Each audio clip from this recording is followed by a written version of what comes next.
ভারত হইতেছে আমাদের পার্শ্ববর্তী দেশ। এখন বৃষ্টির সিজন, বৃষ্টি হইতেই পারে, আল্লাহ বৃষ্টি সিজনে বৃষ্টি দিতেই পারে, আবার গরমের সিজনে গরম দিতেই পারে।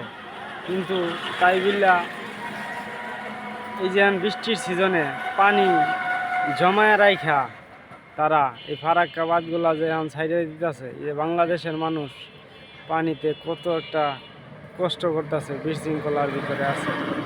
কেউ ঘুমের ঘরে হের ঘরে পানি উঠে গেছে, গরু বাছুর কত একটা কষ্টে আছে, খানা দানা কিচ্ছু নাই। একটা মানুষের বাথরুমে যাইতে পারে না, টয়লেটে যাইতে পারে না, কত কষ্ট।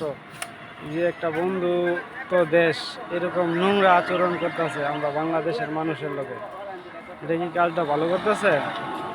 বৃষ্টি সিজন, বৃষ্টি হইতেই পারে, কিন্তু পানিটা তারা এখন এইভাবে না ছাইরা একবারে, এটা বৃষ্টি হইতেছে রালিংয়ে থাক